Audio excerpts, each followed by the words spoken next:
a Esteban para hacer un estudio. En caso de falta de estudio tenemos un reemplazo que cuenta con una historia. Mientras estaba acá sentado, me vino una idea de cómo presentar el tema que quiero compartir hoy, que es un poco hacer una historia, o contar una parte de la historia. También a falta de domingo, el Mati.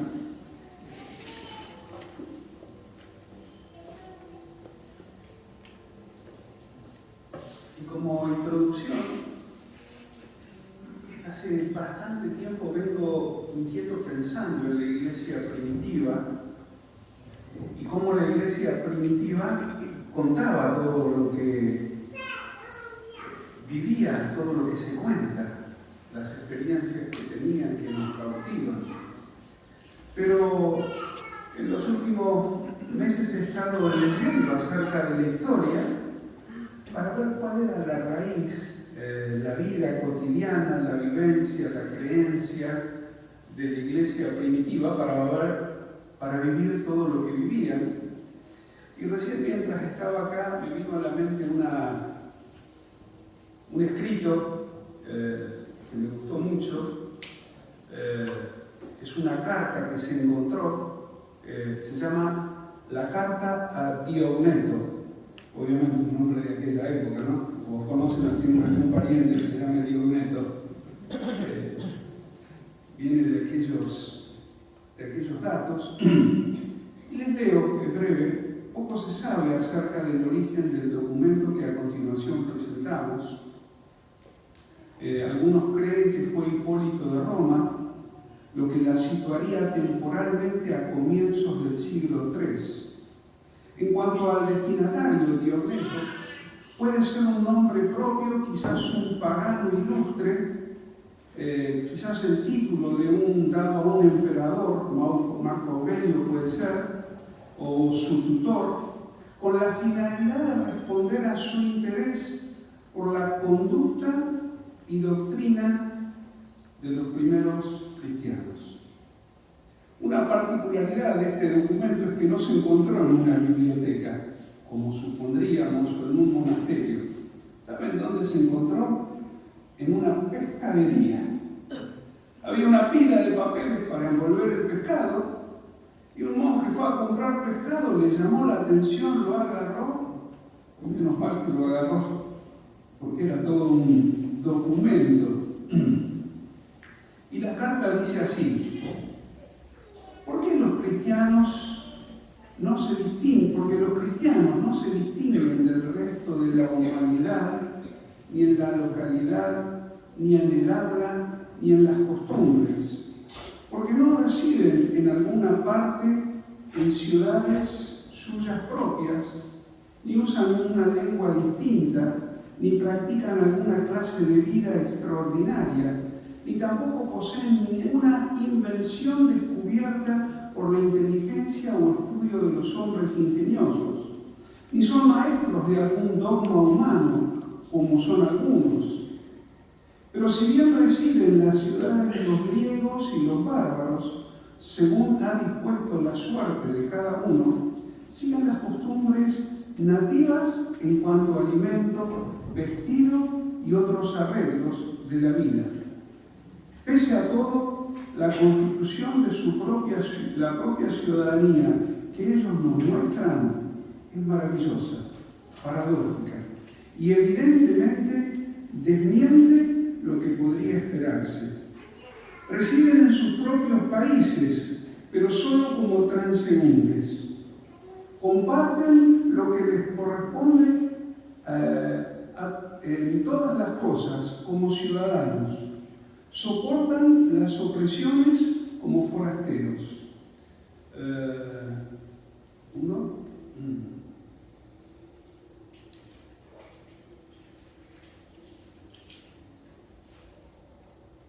Se casan como todos los demás hombres y engendran hijos, pero no se desembarazan de su descendencia, con los abortos, celebran las comidas en común, pero cada uno tiene su esposa. Se hallan en la carne y con todo no viven según la carne. Su existencia es en la tierra, pero su ciudadanía es en el cielo. Obedecen a las leyes establecidas y sobrepasan las leyes en sus propias vidas. Aman a todos los hombres, son perseguidos por todos, no se hace caso de ellos, y pese a todo se les condena, se les da la muerte, y aún así están revestidos de vida, piden limosna y con todo hacen ricos a muchos, se les deshonra, y pese a todo son glorificados en su deshonor. Se habla mal de ellos y aún así son reivindicados. Son escarnecidos y ellos bendicen. Los insultados y ellos son insultados y ellos respetan. Al hacer lo bueno son castigados como malhechores. Siendo castigados se regocijan como si en ello se les renovara la fe. Como ves, excelente Diogneto, que tienes gran interés en comprender la religión de los cristianos,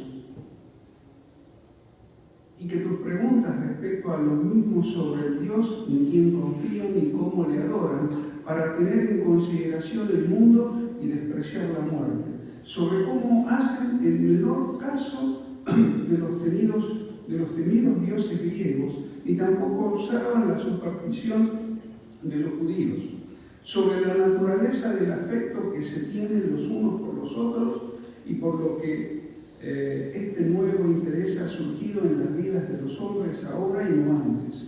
Son hechos de modo preciso y cuidadoso.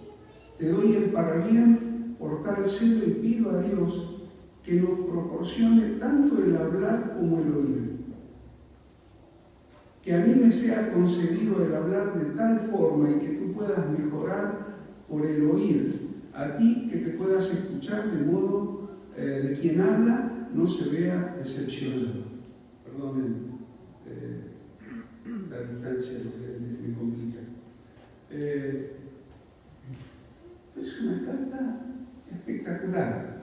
Se le pide a este hombre que le envíe información de cómo era esta cuestión de los cristianos, de cómo era la forma de vida de los cristianos. Y dice, viven como extranjeros, pero tienen su ciudadanía en el cielo. Todo el mundo les hace mal, pero ellos bendicen. Enfrentan la muerte y el sufrimiento de una manera que es incomprensible. Y esto era un poco lo que venía tratando de encontrar. ¿Cuál era la actitud de los cristianos del primer siglo, del segundo siglo, que los llevaba a vivir y a disfrutar de lo que todos conocemos y codiciamos de la vida de la iglesia primitiva? Así que, cuando esto estaba en el libreto, me vino a la mente mientras estaba sentado acá. Ahora sí les comparto un poco lo que tenía previsto para hoy. Pero me parece oportuna esta carta, porque va a tener que ver con el final de lo que quiero compartir. Yo hice un poco un análisis de la historia reciente y una interpretación, a mi criterio, de ciertos acontecimientos. En los años 60 se vivía una carrera entre Rusia y Estados Unidos por la conquista del espacio. Obviamente los más jóvenes ni se enteraron de eso, pero era lo que pasaba en los años 60. El que llegaba primero a algún lado hacía algo, y los rusos le mojaron la oreja a los norteamericanos porque en el año 61 un tal Yuri Gagarin, un astronauta soviético, fue el primero en salir a la estratosfera y estar en el espacio exterior. Así que ese gran acontecimiento, que era un logro para la humanidad, para los Estados Unidos fue un golpe. Así que a toda velocidad Estados Unidos, a través de la NASA, se puso a trabajar en el asunto. 8 años más tarde, el el 20 de julio de 1969, la famosa Apolo 11, los titulares de la época decían el día que cambió la historia. Era un acontecimiento, ese día se estaba transmitiendo por vía satélite, se decía en ese momento, a todo el mundo la llegada del Apolo 11 a la Luna. Y la famosa frase de Neil Armstrong: este pequeño paso para el hombre es un gran paso para la humanidad. Y puso el pie todo estudiado, todo tipo Hollywood, puso el pie en la Luna. Yo me acuerdo muy bien de ese acontecimiento porque yo nací en Capital Federal, lo que hoy es Cava, y cuando tenía 6 años nos fuimos a vivir al oeste del Gran Buenos Aires. En aquella época el lejano oeste era, de hecho, frente a la casa donde yo vivía, era un cuarto de manzana que era el corral de un tambo que estaba a 3 cuadras de casa, y el lechero pasaba con su carro, sus caballos, entregando la leche casa por casa. Pero como mi familia se había mudado de la capital a esta zona, que era el lejano oeste, literalmente no había luz eléctrica.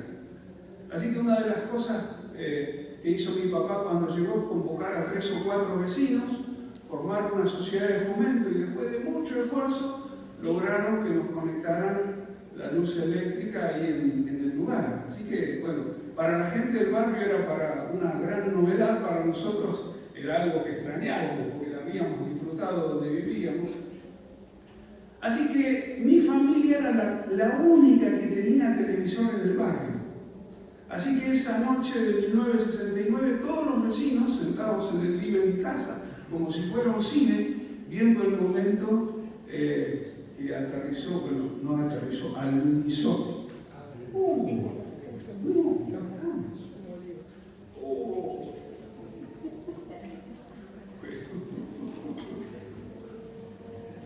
Esta dominga.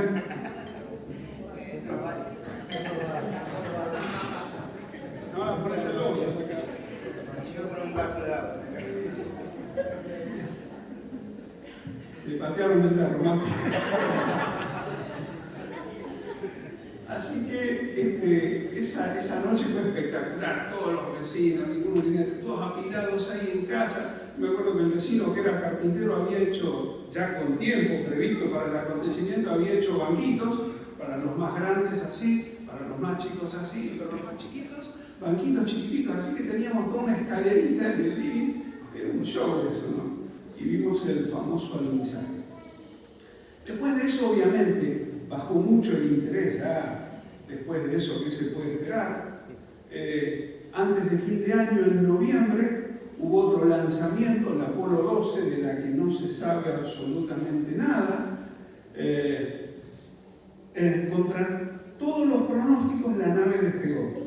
Todos los asesores decían que el clima es tremendo, va a haber problemas, va a haber dificultades, posterguen el lanzamiento, pero la carrera era tan significativa que lanzaron el cohete igual.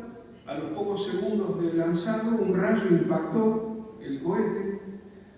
Bueno, no pasó nada. Unos segundos después, un segundo rayo impacta el cohete y pierde electricidad y pierde el control, pierde la comunicación con tierra.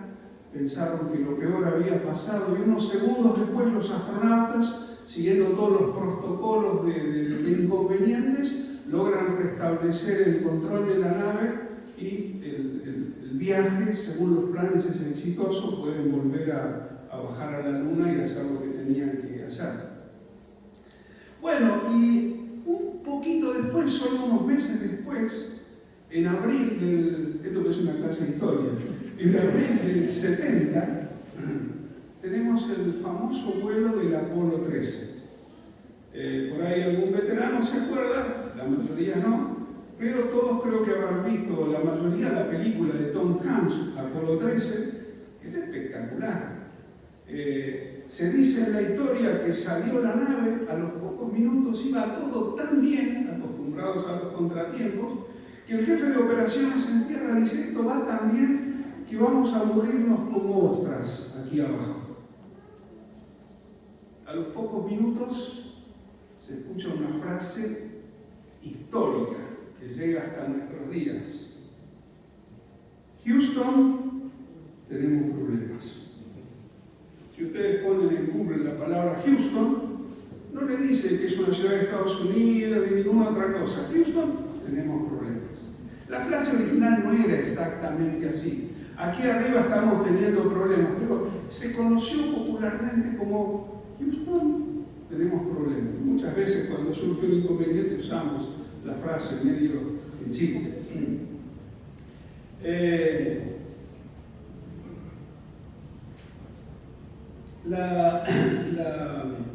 La misión del Apolo 13 es conocida como un fracaso exitoso. Y los que no vieron la película, véanla, es muy interesante. Cómo pueden desarrollar toda una película adentro de un habitáculo que es el módulo lunar. Porque cuando tienen problemas, ¿qué problema tuvieron? La nave principal explotó el tubo de oxígeno, con lo cual el módulo de mando no se podía usar más. Entonces tuvieron que trasladar urgente a los astronautas al módulo lunar, que era un módulo para 2 personas que iban a alunizar, mientras la tercera seguía orbitando la Luna. Tuvieron que meter a los 3 astronautas. El módulo lunar tenía oxígeno, agua, comida y energía solo para los días del alunizaje. Y toda la película transcurre en cómo se las ingeniaron los pobres astronautas desde arriba y todo el equipo de la NASA abajo para ver que en ese módulo lunar pudieran volver a la Tierra. Parte de la historia es como tenían poca energía, le tenían que dar impulsos, como darle un envión, para que usando la fuerza de la naturaleza, la nave fuera avanzando y poder llegar a la Tierra, lo cual fue exitoso, y por eso Tom Hanks hizo la película, que es muy entretenida. Así que terminamos con la historia de la película. Para mí esta frase marca un poco un hito en la historia.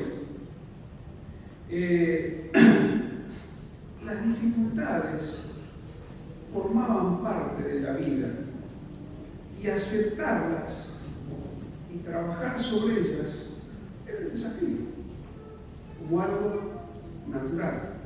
Houston, tenemos un problema. Y ahí arriba y acá abajo empezaron a trabajar. ¿Por qué? Y la humanidad, desde los inicios del siglo, venía pasando por diferentes dificultades.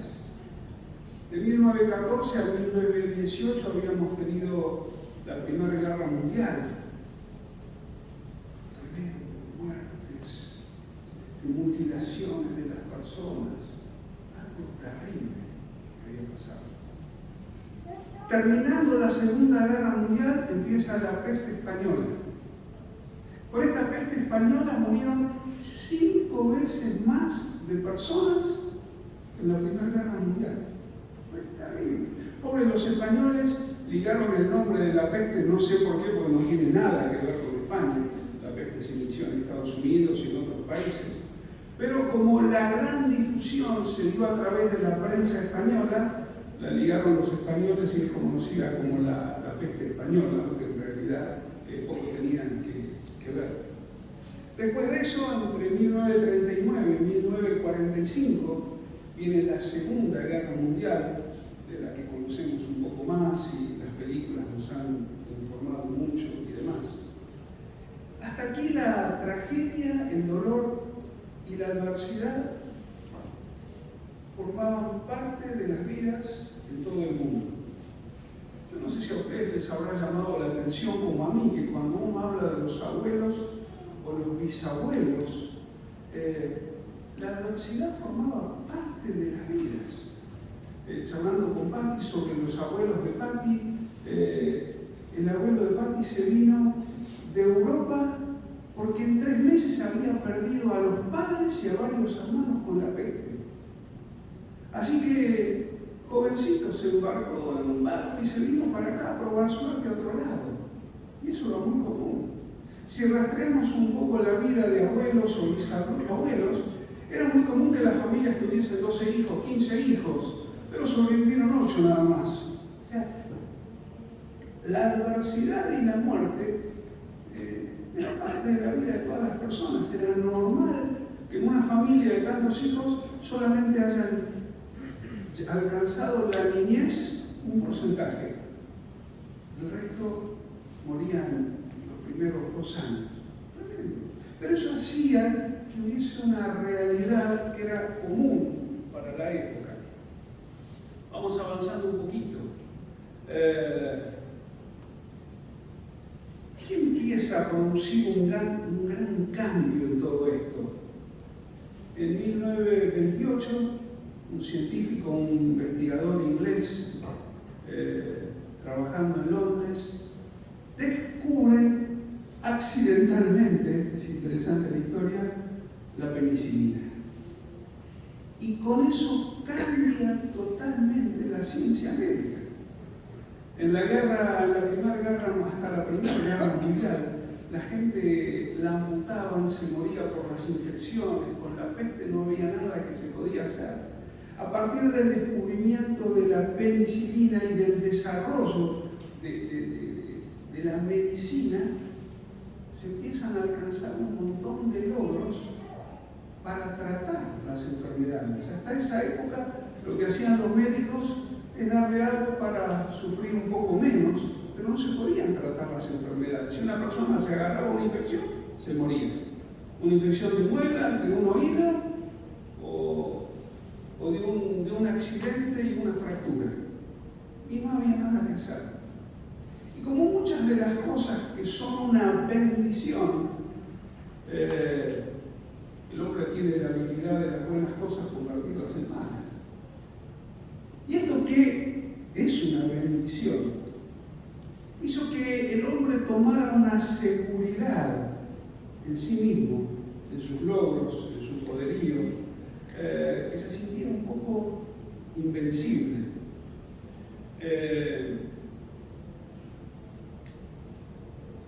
Hoy la adversidad, los problemas y aún la muerte misma son vistas como contratiempos que hay que evitar a toda costa. Hoy a cada dificultad hay que encontrarle un responsable. Esto no puede pasar. Uno ve un accidente y no piensa, no se concentra en las personas que se accidentaron. ¿Quién es el culpable? ¿Alguien se muere? Esto no puede pasar. Sabemos que no vamos a morir todos, pero hay que encontrar el responsable. Si hay alguien que es responsable, tiene que recibir su castigo. Pero es una actitud frente a las cosas. Hay una propaganda, perdónenme que la detesto, total acá no tenemos un visitador médico, pero hay una propaganda del ibuprofeno, el Ibupirac, que dice: el dolor paga, vos no. El dolor no es un problema, el dolor es un síntoma. Hay que ver por qué nos duele. Si simplemente apagamos el dolor, si simplemente bajamos la fiebre y no atendemos qué la genera, Houston, tenemos un problema. Pero hoy parece que la mentalidad es esa. Philip Yancey, el escritor norteamericano Philip Yancey, hace unos cuantos años escribió un libro con el doctor Paul Brown, un médico que dedicó su vida a estudiar en la India el problema de la lepra, con avances increíbles. Hasta ahí se pensaba que la lepra era una enfermedad contagiosa, que tocando a las personas uno se contagiaba y demás. Y este hombre dejó su bienestar y se fue a vivir a la India para tratar leprosos. Y sus descubrimientos fueron un avance para toda la ciencia mundial, que cuando Philip Yancey se entera, se va a la India, le pide los diarios, los escritos, y juntos hacen este libro que se titula El don del dolor. Y la conclusión a la que arriba el doctor Brown junto con Philip Yancey es que el dolor es una bendición. Porque las personas enfermas de lepra lo que pierden es la sensibilidad en las terminales nerviosas. Entonces una persona que tiene lepra apoya la mano en una hornalla mientras está charlando y no siente que se quema. Cuando levanta la mano, está arruinada. Tiene una piedra en el zapato, y en esa época que se caminaba muchísimo, no siente dolor por la piedrita. ¿Vieron lo que es una piedra en el zapato, no? Es terrible. Uno para donde sea, se saca el zapato y saca la piedra. Pero al no sentir dolor, la persona hacía una caminata terrible y cuando llegaba tenía el pie llagado. Entonces de ahí el título, el don del dolor.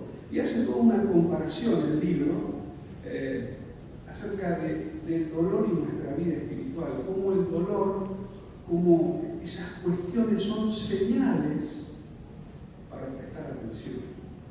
Los inconvenientes son señales, son luces que se entienden para que prestemos atención. El gran C.S. Lewis escribe una frase que para mí es espectacular, la leo literal. La gran cuestión, si uno puede, es dejar de considerar todas las cosas desagradables como interrupciones de nuestra propia vida real. La verdad es, por supuesto, que lo que uno llama interrupciones son nuestra vida real.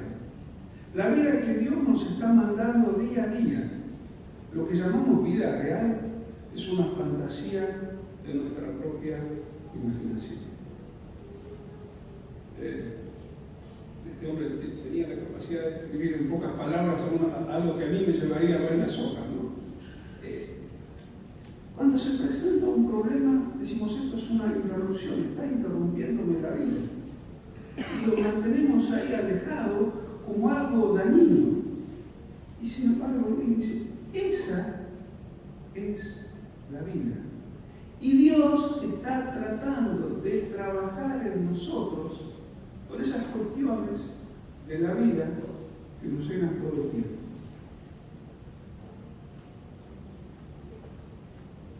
Hay una palabra de Jesús que es muy conocida, ya venía anunciándole a los discípulos lo que él tenía que enfrentar. Y en Juan 16:33 dice, les he dicho todo lo anterior para que en mí tengan paz. Aquí en el mundo tendrán muchas pruebas y tristezas, pero anímense, porque yo he vencido al mundo. Reina Valera dice, en el mundo tendrán aflicción, pero confíen, yo he vencido al mundo. Hoy hasta en los medios cristianos es muy popular el éxito. Los números, los resultados y la garantía de que todo nos va a ir bien todo el tiempo.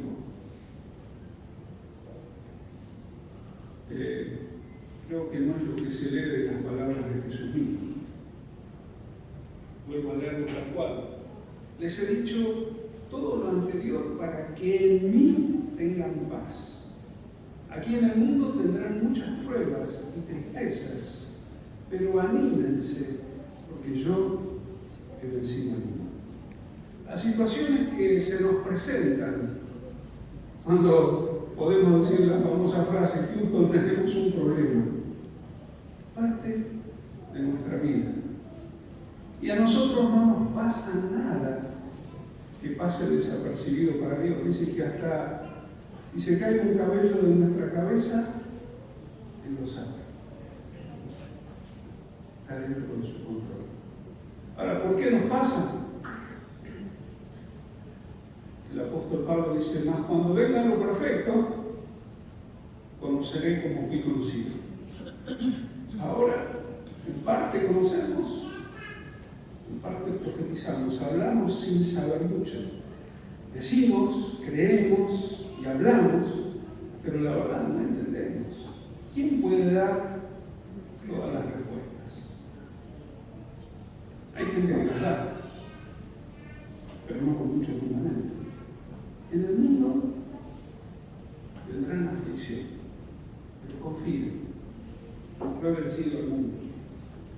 Y un texto más.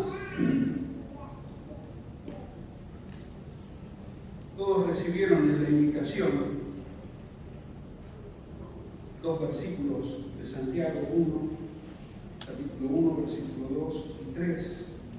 Dice: hermanos míos, alégrense cuando tengan que enfrentar diversas dificultades. Hermanos míos, alégrense cuando tengan que enfrentar diversas dificultades. Ustedes ya saben que así se pone a prueba su fe, y eso los hará más pacientes.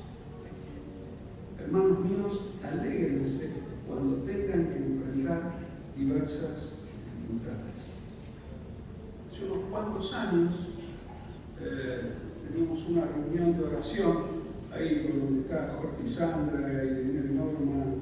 Me acuerdo que estábamos sentados en una rueda para ahí, una rueda de oración, éramos todos varones.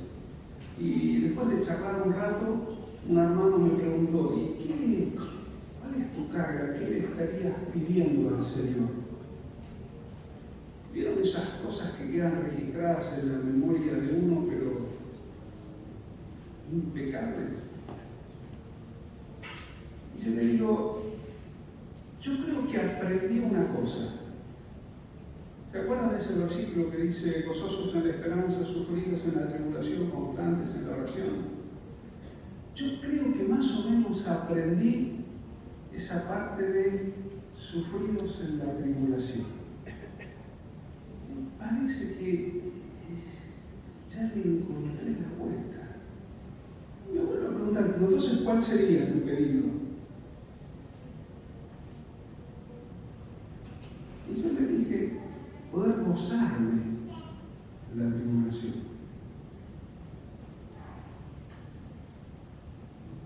Tener por sumo gozo cuando os halléis en diversas pruebas. Ustedes ya saben que así se pone a prueba su fe, y eso los hará más pacientes. Hermanos míos, alégrense cuando tengan que enfrentar diversas pruebas. Tener por sumo gozo cuando pasen por diversas pruebas.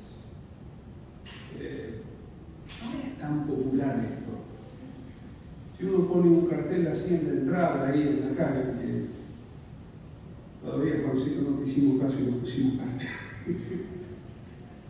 Vienen y lo encuentran en el lugar. Pero si ponemos esta frase, alguien está buscando un lugar para entrar y ve esto, dice: no, mejor voy a otro lado. No es muy popular, no capta mucho la atención. Pero es el espíritu que había en la iglesia primitiva. Y por eso leemos esta carta de Diometo diciendo: hay gente que no la podés entender. Andan errantes como extranjeros, pero su ciudadanía está en el cielo.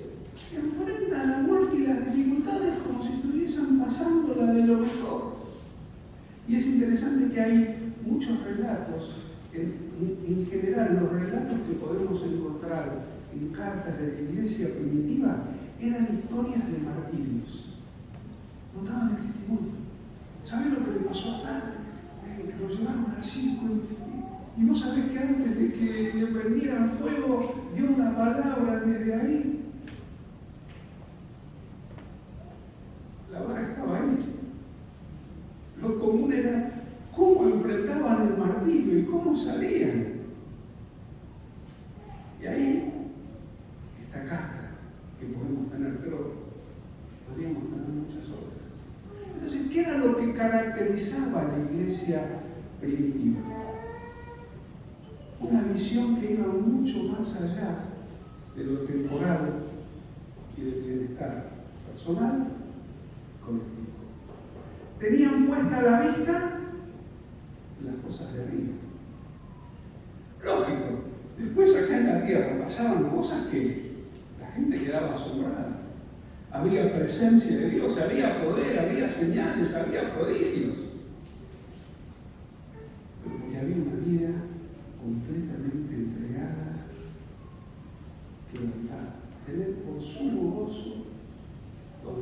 halléis en diversas pruebas. Y las pruebas producen paciencia. Pero me faltó en el mensajito poner el último versículo. Quiero detenerme un segundo en este versículo. Leo desde el comienzo: hermanos míos, alégrense cuando tengan que enfrentar diversas dificultades. Ustedes ya saben que así se pone a prueba su fe, y eso los hará más pacientes.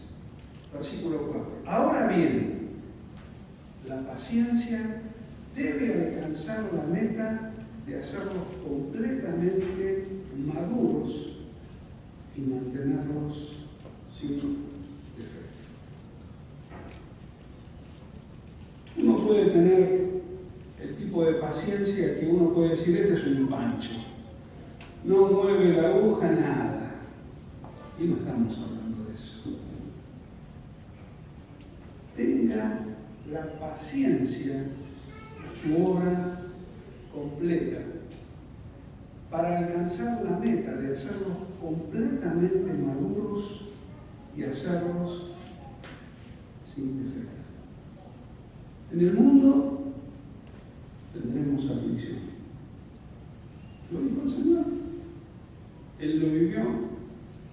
Los discípulos, los apóstoles, excepto Juan, todos murieron a través del martirio.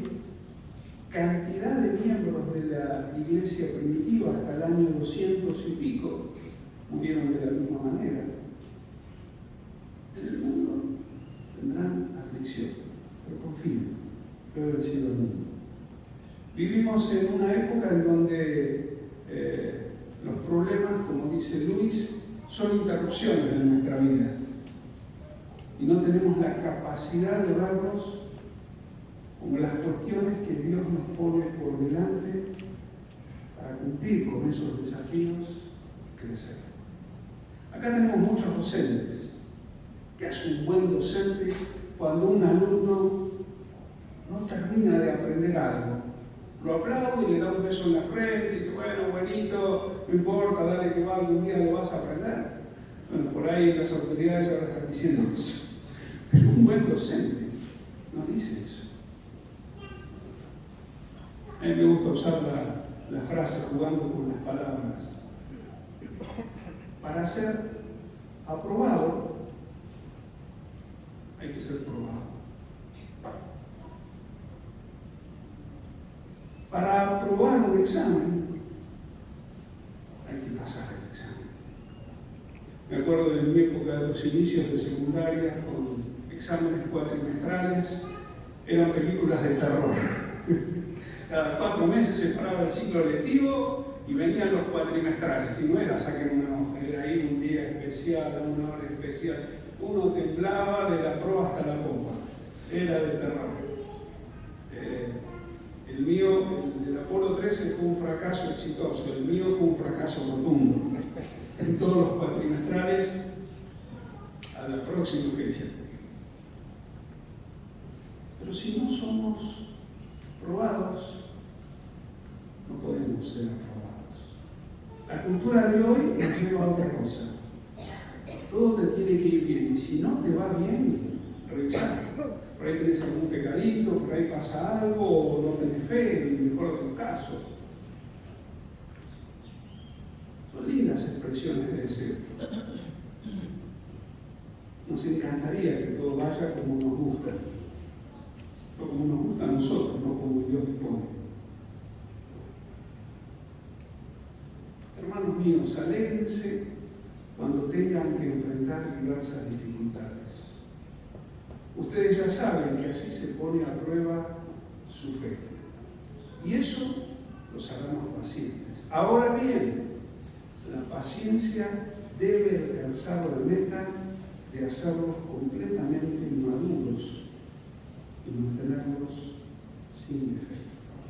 ¿Qué es esto de que la paciencia debe alcanzar la meta de hacerlos completamente maduros y mantenerlos sin defecto? Conocer a una persona desde acá adelante es fantástico. excepto que se mande algún gran zapallazo que se para acá y hable, y dice, este tipo la tiene arreglada. Ahora, ¿cómo maneja este tipo? Si sale a la mañana temprano y encuentra una goma pinchada, ¿qué dice? El rosario no lo sé, pero lo recito. ¿Qué pasa si alguien hace una mala maniobra delante mío y me hace tener un choque por salame? ¿Qué sale? De la abundancia del corazón habla la boca. Entonces nosotros en realidad somos eso. No los que somos acá todos buenitos, todos nos sentamos, calladitos, respetuosos, ¿qué tal hermano? Dios te bendiga, Padre del Señor. Está todo fantástico. Está bien que sea así. Pero la realidad es la vida de todos los días. El día a día. ¿Qué piensan mis vecinos de mí? ¿Qué piensa la gente que le debo plata de mí? ¿Qué piensa mi señora de mí? No inventarme nada más. ¿Qué piensan mis hijos de mí? ¿Qué piensa mi jefe de mí? ¿Qué dicen mis compañeros de trabajo de mí? Jesús pudo preguntar a los discípulos con una transparencia total. ¿Qué dice la gente de mí?